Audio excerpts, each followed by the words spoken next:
So I think we can go ahead and call to order. At 6:31, first order of business is Pledge of Allegiance. So we'll give Devin a second.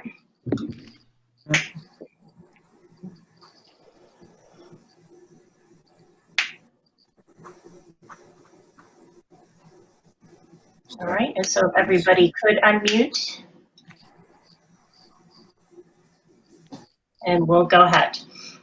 I pledge allegiance to the flag of the United States of America and to the republic for which it stands, one nation, under God, indivisible, with liberty, justice and justice for all.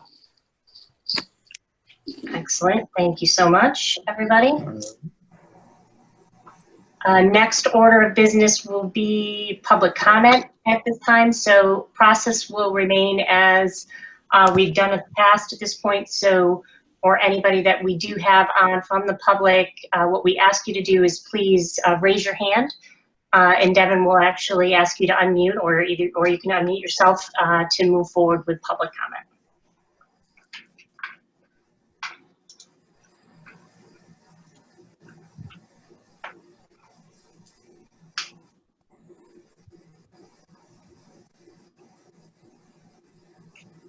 Okay, not seeing anybody at this time. All right, so we'll move right on to item D on the agenda, which is minutes. So can I please get a motion to approve the attached August 12th, 2020 minutes? This is Sharon, so moved. I make a motion to approve the minutes of August 12th, 2020. Ellen, second. Excellent. Any discussion?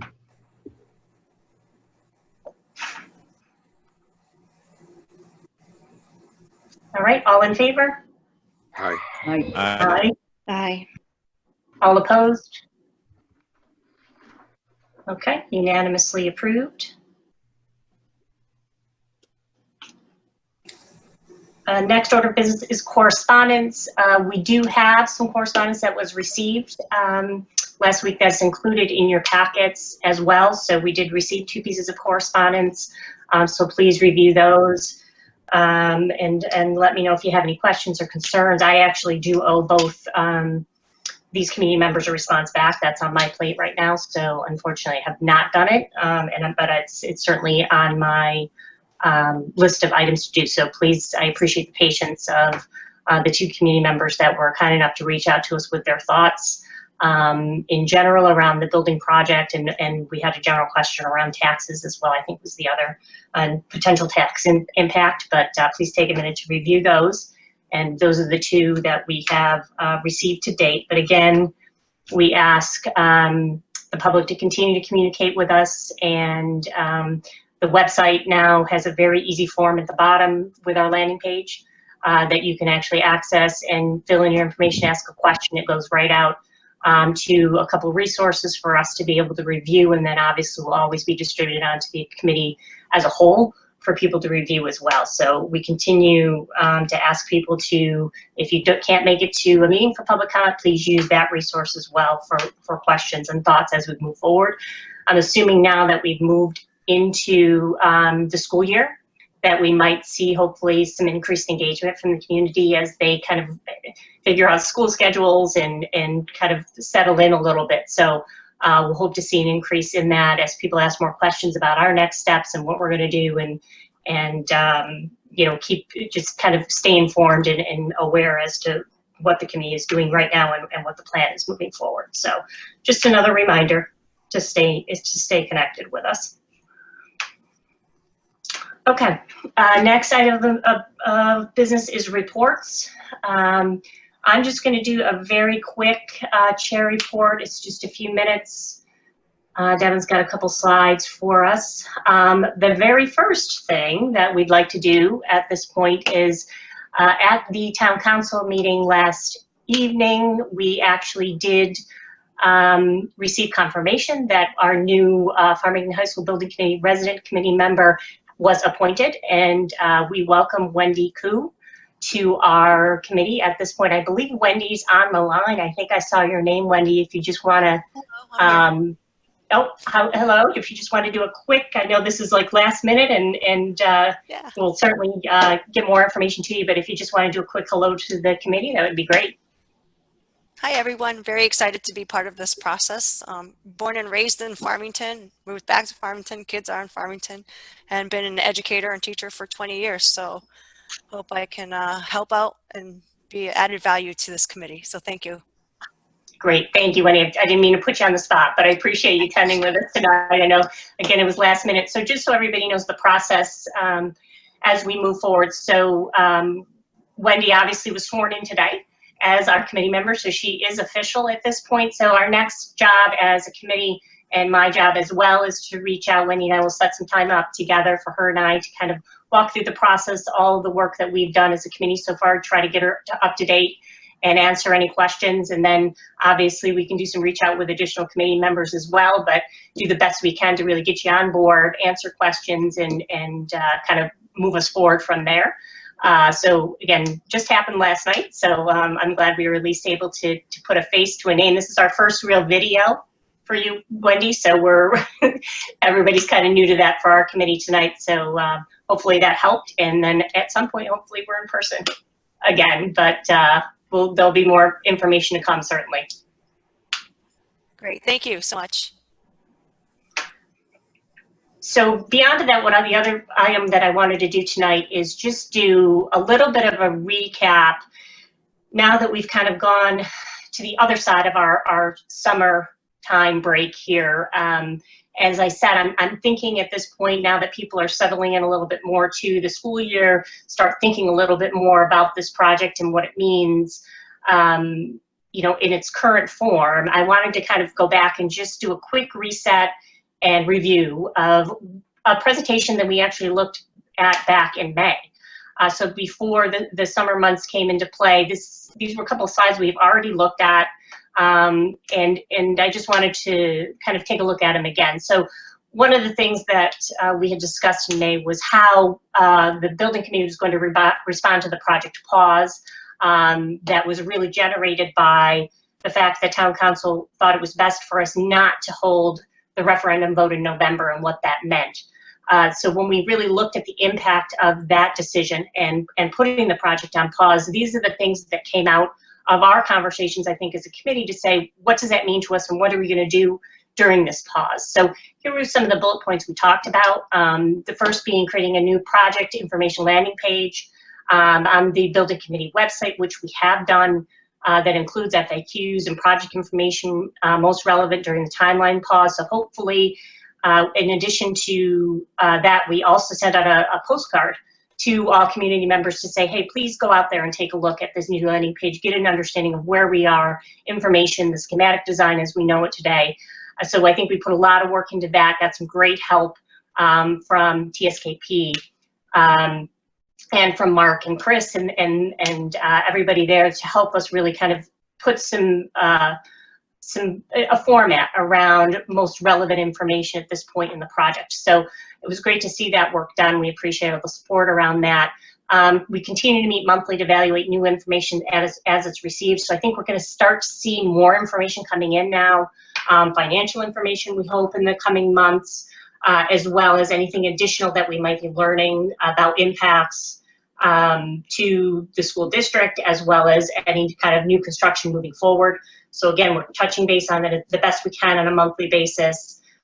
We will continue to work collaboratively with the town council and board of ed, and again, to establish that new timeline based on a projected referendum date. So that's really the key that we need to talk about, and I'll give some detail on that in a minute, but that's really a collaborative effort and something that we need to work closely with our other team members on town council board of ed to make sure that we're moving in the right direction and doing that as aggressively but as thoughtfully as possible.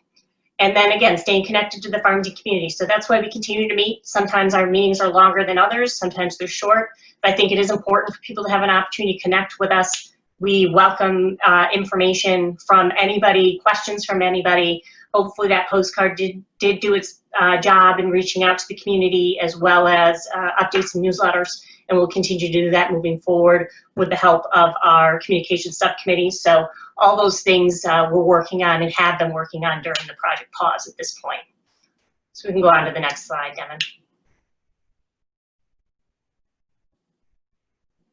And then this is something you guys have seen a lot, the overall process and timeline. And this is really just a recap of work that's been done to date, what you see during that conceptual option phase. I'm not going to go into that detail, but moving into that preliminary plan phase and what we were able to get through before the pause. So collaboration with stakeholders in that schematic design review and analysis got us to the point where we are today, which is the schematic design that's posted out on the website right now, and is really the best representation of the work and the decisions that have been made so far. So you can see our little yellow arrow is in that part of the process where we are in that pause. We're going to continue to meet monthly until we have some really solid information. But what we talked about in May was looking at some projected timelines. These are very broad, but I think something that we should still stick to and think about as we move forward, which is really looking at a projected Q4 conversation with Town Council about our current schematic design and the budget once we have more financial information. And so I think that's still valid, that we should still be working towards that target of a Q4 discussion, which is right on our heels at this point. And then really think about the possibility of Town Council approving a new referendum date also within that Q4 timeframe. Leading us to the town meeting referendum as a projected second quarter of 2021. So that right now, that's what we had talked about last May. I don't think there's anything right now that has told us that anything would be different than these projections at this point, but obviously we'll continue to review. But I was just bringing people back to thinking about what we talked about last May and what might make sense as a projected timeline, and I think we should still be moving in that direction. So hopefully that makes sense to everybody.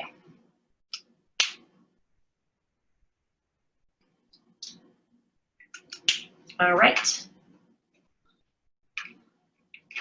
So that's all I have for chair report. Next item up is communications subcommittee report. Unfortunately, I don't think I had to miss the last subcommittee meeting. Kat, is that something you can provide an update on? It was a relatively quick meeting, our last subcommittee meeting, just getting updates as to where we are working on the video project and some communications. Those are moving forward, and working on them as much as we can. One thing is side-by-side photos of, you know, what our current auditorium looks like and what it could look like. And I know Scott is working on videos to continue that video series. So we have a meeting tomorrow just to get some updates on them, and we'll continue to move forward.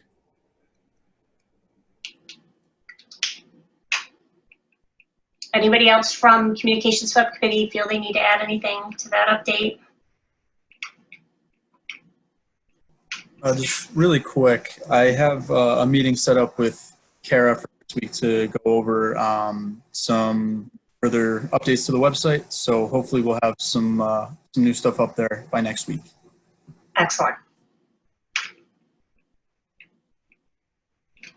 Great, and I have a feeling, Devin, we're gonna probably be, those changes are gonna start to ramp up now as we really are moving towards hopefully that November time frame, and we really start thinking about the next referendum date and what that means. Right. All right, excellent. Next item up is financial report. Kat, that's back to you again. So at the last meeting, I did give an update as to what we had on hand, which is $135,000 roughly. Included in the agenda packet is a breakdown of that. The only new expense that we've had is $229, and that is for our website hosting fee, which is an annual fee. So we'll just continue to provide these financial reports in the agendas moving forward. We really haven't had many expenses since the last update, which was provided in February. So again, $135,000 roughly on hand, and that is anticipating what is to be billed by our professional partners in the future per their contracts. Also, a more general statement about the town finances as a whole. We anticipate having more information regarding the tax collection as a result of our tax deferment program at the October meeting. So hopefully we'll have a lot more information about where we are financially at that upcoming meeting.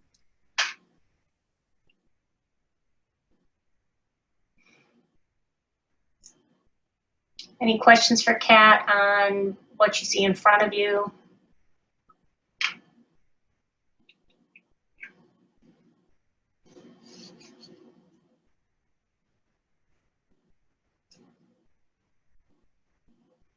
All right, and as I was just reminded, completely my fault, I skipped over the town council liaison report, not by any purpose. I was just kind of running through the list and skipped ahead. So I'm going to ask Beth if she's got updates for us from, I'm sorry, I'm going to ask Chris if she's got any updates for us from town council.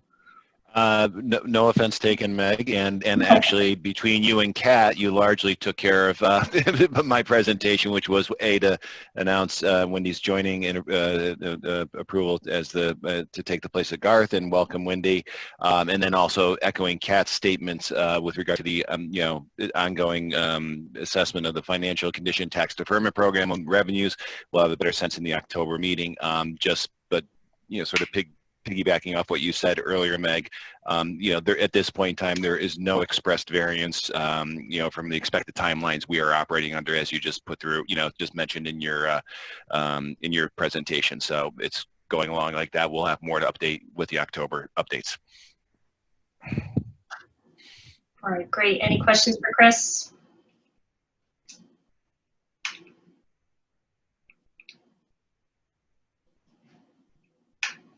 And I'm also going to circle back to Beth for Board of Education liaison as well.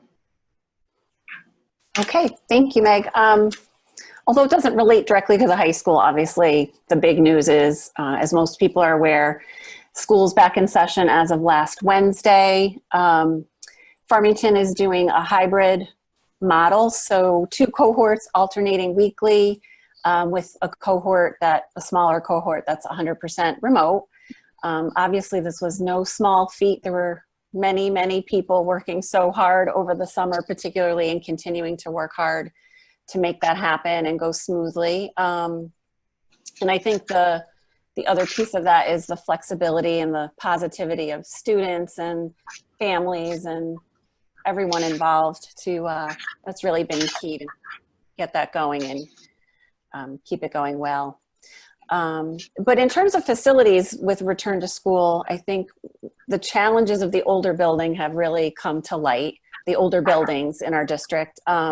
So when we look at compared to our newest building, Westwoods, where we have the wider hallways and flexible space, obviously that is a building that's much more adaptable, and we see where those features are really useful and help the district adapt to something like going back to school during a pandemic with social distancing and all the other restrictions. So I just wanted to kind of tie that in with back to school.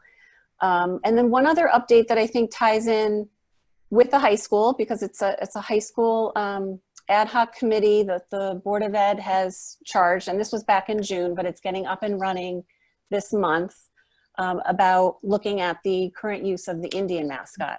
So that's kind of coming up side by side with our facility project now. So it was just, given the national events and our country's dialogue on racial and social justice, the Board of Ed charged the high school to start this committee, and that's going to be, they'll be meeting regularly starting on the 15th.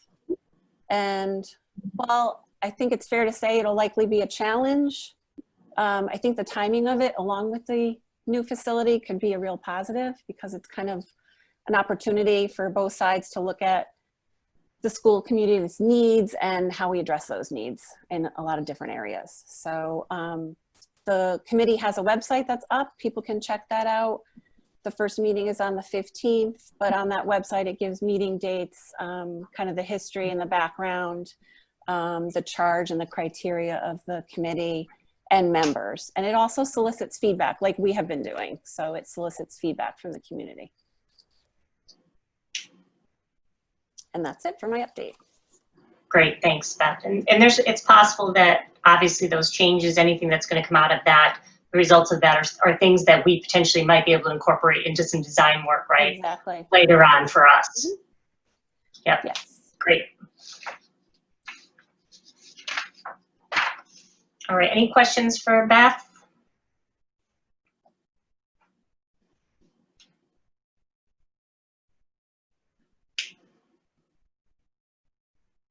All right, state or legislative update, Mark, anything new or of interest that we've heard?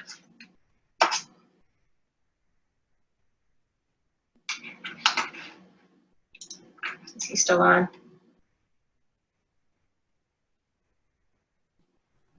Mark, I think you're on mute. Oh, can you hear me okay now?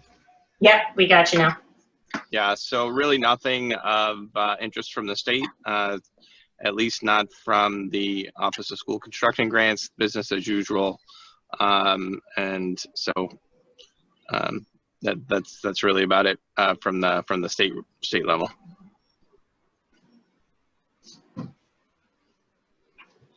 All right, any questions for Mark anybody might have?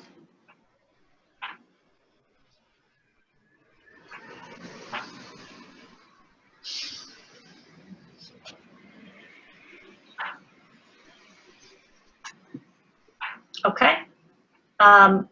Last item in reports is industry updates. I wanted to give a quick update on this one before I open it up for questions for Richard moving forward. One of the things we talked about at our meeting last month was getting a presentation from Kohler Ronan and from TSKP regarding potential impacts to the new building facility based on what we're seeing as far as COVID is concerned and what that might mean to us.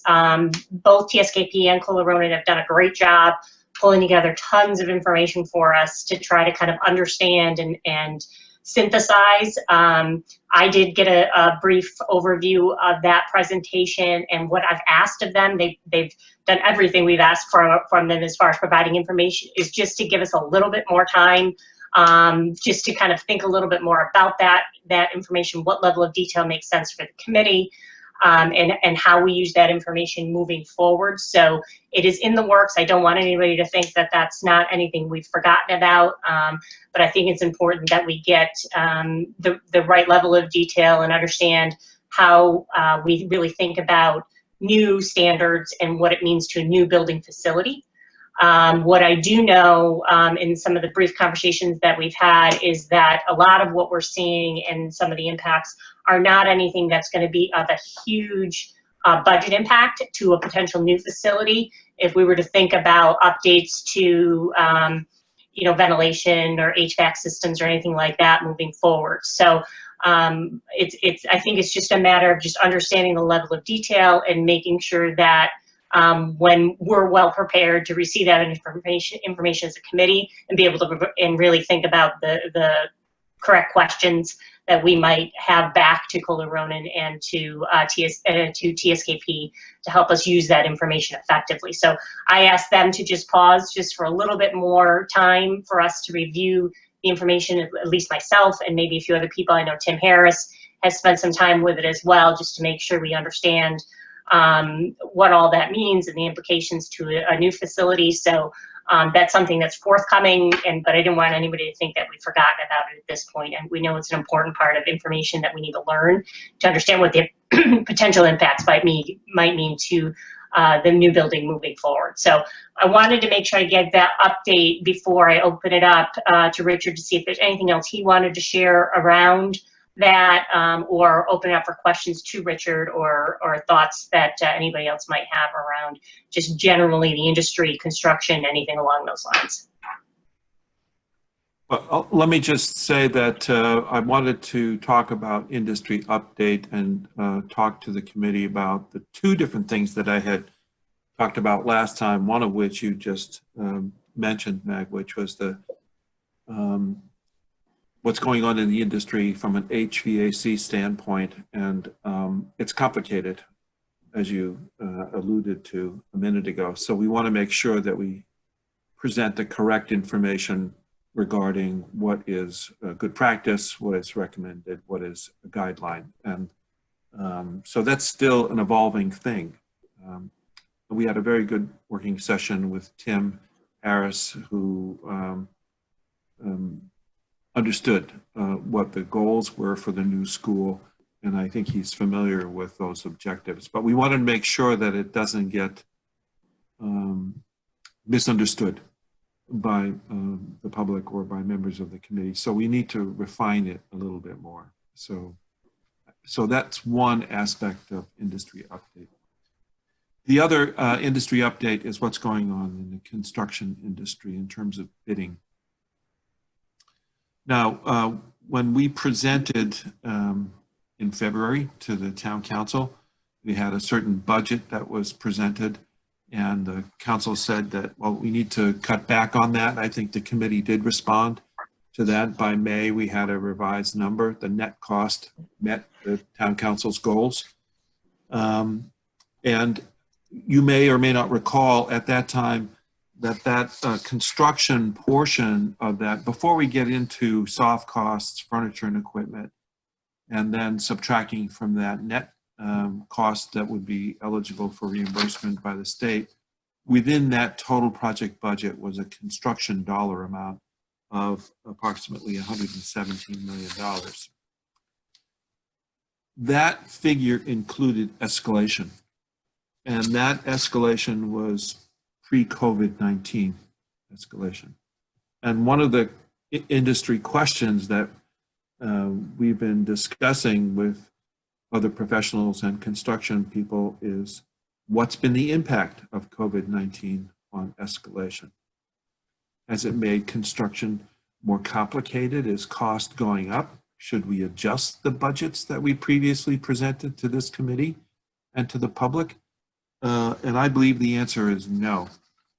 At the last meeting, I reported to you some bid opening that we had experienced on a project in Hartford, which ended up proving that there was a lot of interest by bidders, and I characterized it as being a real buyer's market, but that a number of bidders were not experienced in the public sector. So what I see is work in the private sector has really dried up, and contractors who have been working in the private sector are now trying to pick up some work in the public sector, such as school work or transportation work or library work or whatever it is, municipal or state work. And so you're attracting bidders who are not necessarily experienced in the public sector, and so that makes me a little bit nervous. One of the bidders put in a number that was extremely low, and fortunately he withdrew. He knew that he had lowballed the bid, and when he was challenged on it, he admitted it, and so he withdrew. Another project that we have that's going to be going out to bid in about a month, maybe a little less than a month, is a large public school project in West Springfield. Now, Massachusetts works in a slightly different way. They have the Massachusetts School Building Authority, and they allow contractors to pre-file their qualifications before they bid. In other words, they don't want bidders from anybody. They want qualified bidders, people who have a track record, people who have references, and those pre-qualifications are examined by the local municipality and by the state before they're allowed to bid. Now, in this particular project, which is a new school building built on a site where there's an existing school building, so in that regard, it's similar to Farmington High School project. There are 9 pre-qualified general contractors, very large general contractors. These contractors sometimes function as construction managers as well. Again, it's a surprising number. I would have expected maybe 4 or 5 pre-qualified contractors who would go through the trouble of the pre-qualification process. In this particular project, 9 have qualified to meet the bidding guidelines established by MSBA and by the municipality. Again, another indication that it's a buyer's market. Another example of what's going on is cost estimating that we've experienced with 2 independent cost estimators. One is a company called PMNC. You may recall that that was the independent estimator we brought in to estimate the Farmington High School project. Another cost estimator called CHA, again, an independent cost estimator. Both of them, we brought both of them in. We brought in one firm and the owner brought in the other firm. And then we've been going through a reconciliation process with these 2 cost estimators. Again, it's for a public school in Connecticut. And both of them are reporting that the cost for escalation or inflation of construction should be 1.75% per year. Now, when we estimated Farmington High School, the figure that was used by our independent estimator was 3.15% per year. And the estimate that was prepared back in May, we had to project forward to a bid date 2 years into the future. And so our cost estimator for Farmington High School was anticipating that by the time we got to bid date, those costs would be escalated by 6.4%. That's all built into that $117 million number that I gave you a few minutes ago. Today, these estimators, as I said, are now reporting escalation to be 1.75% per year. What does that mean? That means that even though this project has been delayed a year, it's really had no impact on the bottom line. In fact, if I go through the numbers, it looks like it probably would be $1 million less just because of a lower escalation rate. That doesn't mean you should go on a spending spree. It means that you're in a good position as of today. There's no reason for you to adjust the total project budget, even though it looks like we're going to be going out to bid a year later. So that's all good news for this project. I know you have a lot of work to do in terms of what the town's financial situation is, how much tax money has been collected, in order for you to then be able to report to the public what the impact is of this project on tax dollars.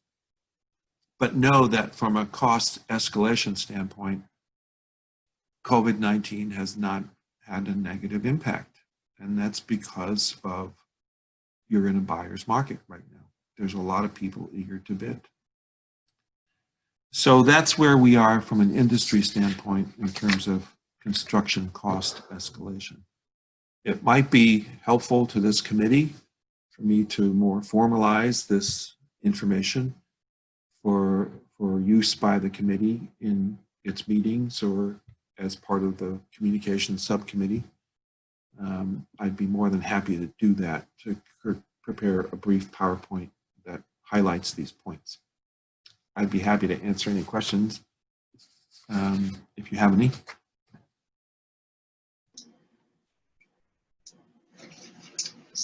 Thank you, Richard. And I'm going to take you up on the offer on the PowerPoint for a couple of reasons. I think it's great form of communication community, as well as I think our town council would appreciate as well a good representation of that information as we start talking about new referendum dates and possible impacts. But anybody else have questions for Richard based on information he shared?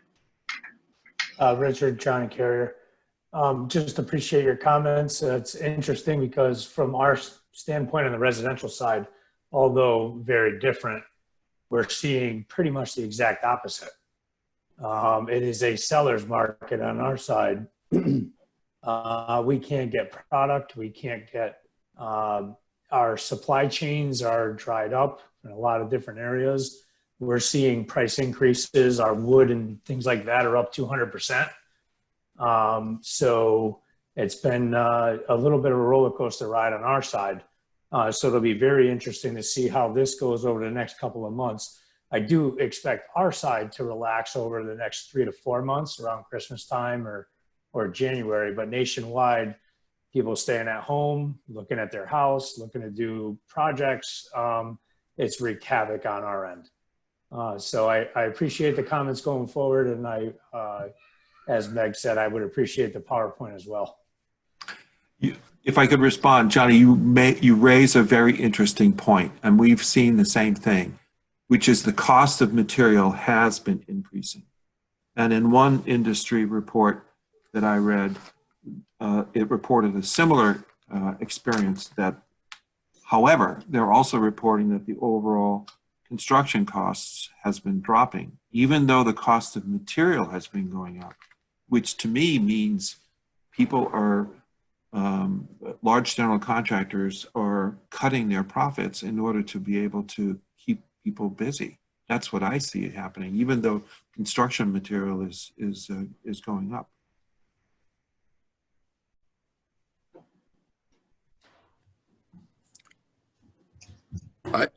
I'd offer a reflection too on Richard's summary. In healthcare, not unlike education, sort of industrial building, we have a project right now that we've just completed schematic, and the cost escalation that we're using now is 1%. So I'm appreciative of that, and I think it's one of those things that as we get what we're using right now in terms of the work with different estimators is, you know, what's going on based upon historic and what may be happening currently. I think it'll be incredibly valuable to bring a group on board in a pre-construction arrangement so that group is really using real subs who are experience real time, not only the cost of goods, but the availability of labor. I think when we get to that level, I'll feel more comfortable with what we're getting in the way of cost estimation. And I think for that reason, I'd love to see something in our calendars that articulates when we're going to start interviews for folks to assist with pre-construction. Because as Johnny's pointing out, and Richard and I in healthcare, different fields are going to experience things in different ways. And I think there's incredible value of having a partner on board who's engaged in construction, who has the relationships with the subs we're going to need in Farmington to give us sort of boots on the ground answers to these things. But I'm hearing a bit more of what Richard's experiencing, and we're real lifetime in it with just finishing our schematics, having a pre-construction group on board, and then getting their feedback from their subs. And it's very valuable to take what you start with estimates based upon generally this kind of work in this range of square footage, what should we be experiencing, but really having somebody who's working with real subs and looking at our schematics and doing takeoffs. That's where we're going to begin to understand the effect of COVID. And what we're doing in our particular project is carrying a separate line item for the cost of disinfecting and some of the extra costs related to COVID. That's because we're going to be potentially entering into construction while pandemic may still be participating. But we know that's an item that should conditions change, we remove it. So it might be an interesting thing that we think about in terms of the actual effect of how does COVID affect the work site. So just a couple of things to think about.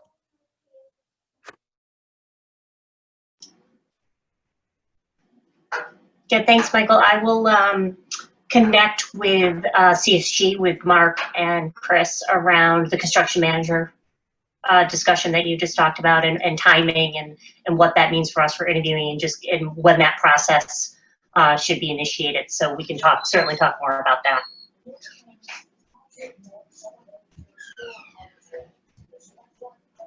Yeah, we're happy to be a part of that conversation, Mike. Thanks.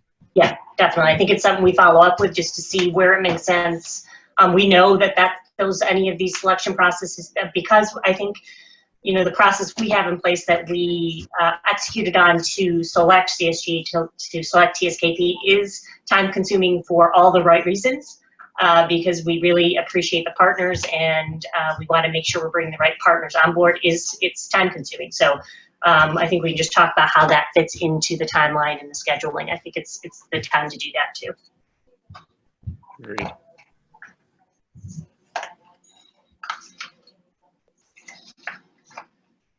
Any other questions around industry updates or for Richard at this time? And Chris, I'm assuming from a town council perspective, having the information that Richard shared probably sooner rather than later, just to get a good understanding of that, would be beneficial. It's absolutely 100%. Okay.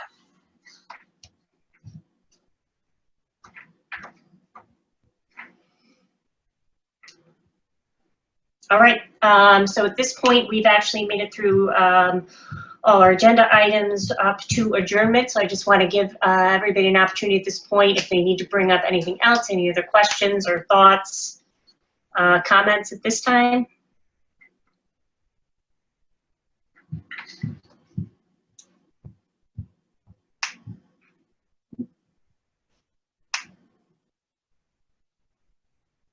All right, excellent. So before we move to adjournment, again, just thank you to everybody for taking the time. I think it's been super important that we have stayed connected on this monthly basis. We might, as we start, more information starts coming into us, we might start re-looking at that calendar to see if we need to increase the number of times we meet. But I think that's all up for discussion over the next month or so, as we move into kind of some crucial conversations through October, November, December, but certainly more up to date. And then we'll start talking to you about,